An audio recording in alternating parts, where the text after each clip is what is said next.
Montrez-moi vos amis, je vous montrerai votre futur. Comment est-ce que je sais ça? Je traînais avec des losers. Dans cet épisode, l'ancien catcheur Marc Mero n'est pas là pour faire une démonstration de force. Non, il n'est pas là pour s'élever sur la troisième corde, prendre son temps de vous regarder droit dans les yeux avant de faire son coup de pied et vous écraser comme une merde sur le ring. Non, il n'est pas là pour ça. Il est simplement là pour vous raconter une histoire. Sortez les mouchoirs. Ma maman était à tous mes événements sportifs. Disons que je jouais au football, ok? Ma mère était sur la touche. Et si le jeu sur le terrain commençait à aller d'un côté, ma mère me criait dessus. Marc, bouge-toi, bouge-toi! J'étais là, oh mon Dieu. Et on se rassemble avec les autres gars de l'équipe et ils disent, Marc, est-ce que c'est ta mère? Je réponds, non, je l'ai jamais vue de ma vie. Le plus beau cadeau que ma mère m'a donné. Elle croyait en moi. J'ai fait des overdoses sous drogue à 3 occasions où j'aurais dû mourir. Mais je crois qu'on m'a gardé ici pour une raison. Montrez-moi vos amis, je vous montrerai votre futur. Comment est-ce que je sais ça? Je traînais avec des losers et je suis devenu le plus gros loser parmi eux parce que j'ai abandonné absolument tout, ce dont je rêvais quand j'étais un petit garçon. À cause des gens avec lesquels j'ai décidé de m'entourer. Mes amis me ramenaient à 2 ou 3 heures du mat. On était bourrés, foncés à rire dans la voiture. On s'arrête à côté de ma maison et ils me disent « Marc, la lumière est allumée ». Et je dis « Oh merde, ma mère est debout ». Vous voyez, ma mère ne pouvait pas aller au lit avant de savoir que son fils était toujours en vie. Je rentrais, elle me disait « Hello Marc, comment a été ta soirée ?» Et je dis « Bien maman, je vais juste aller au lit ». Elle dit « Est-ce que je peux juste te parler une minute ?» Et là je dis « Maman, je suis fatigué, je veux juste aller au lit ». Elle dit « Marc, je ne t'ai pas vu de toute la journée et toute la soirée. Est-ce que je peux s'il te plaît te parler ?» Et là je dis « Mais fous-moi la paix, tu m'énerves !» Et là je claque la porte de ma chambre à coucher sur la seule personne qui croyait en moi. J'étais en pleine tournée internationale. On luttait à l'étranger au Japon. Après mon match de catch, j'ai rejoint ma chambre d'hôtel et je me suis endormi. Il y a eu une personne qui a toqué à ma porte à 3 heures du matin. Je sors du lit, je regarde à travers la fenêtre de sécurité et je vois que c'est le promoteur japonais. Donc j'ouvre la porte et il me dit « Marc, appelle à la maison, il y a une urgence ». Je suis allé au téléphone de ma chambre d'hôtel et j'ai appelé aux États-Unis. « Hey, comment ça va ?»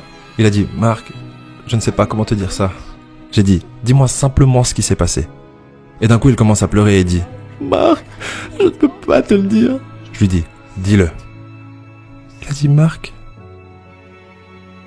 ta mère est morte. » J'ai posé le téléphone, j'ai couru pour sortir de ma chambre d'hôtel. J'ai pris l'ascenseur jusqu'à l'entrée. Et quand les portes sont ouvertes, j'ai juste couru dans la rue. Je veux dire, il n'y avait pas de voiture, il n'y avait pas de gens, c'était 3 heures du matin. Et je marchais au milieu de la rue, à Hiroshima, au Japon.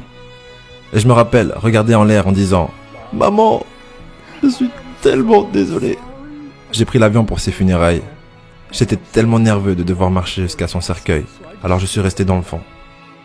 Et je continuais à regarder à distance, et je n'arrêtais pas de penser « Maman, s'il te plaît, réveille-toi. S'il te plaît, lève-toi. » Et j'ai finalement eu le courage de marcher jusqu'à elle. Et en me rapprochant, je peux voir ma mère pour la première fois. Je veux dire, elle était tellement belle.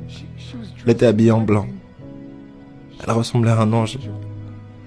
Je me suis juste tenu en dessus d'elle. J'ai dit, maman, tu es mon héros.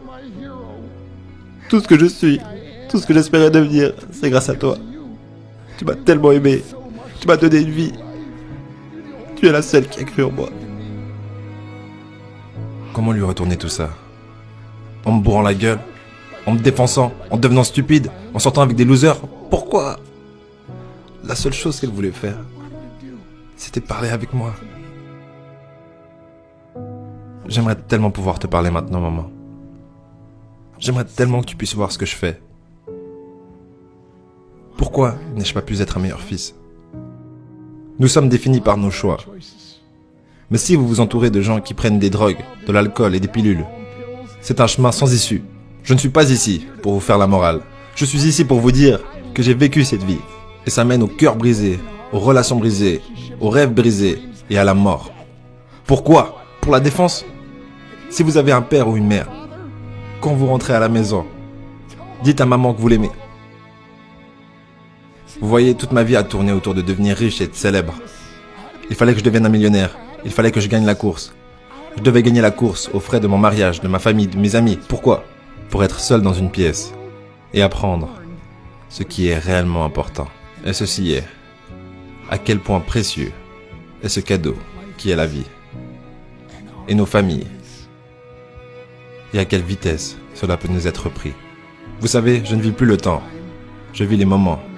Vous savez, ce n'est pas ce que vous avez dans les poches qui compte, c'est ce qu'il y a dans votre cœur qui compte vraiment. L'amour. L'amour est juste un mot, jusqu'à ce que quelqu'un vienne et lui donne du sens. Vous. Je vous le cache pas, j'ai pleuré 3 fois en faisant le montage. On a tous un pote hyper sensible dans son entourage. Du coup, cette vidéo est sûrement faite pour lui. N'hésitez pas à lui envoyer. Et je vous dis au prochain épisode. Si vous ne savez pas où vous allez, ou que vous ne connaissez pas votre cible, vous n'y arriverez jamais. La vérité.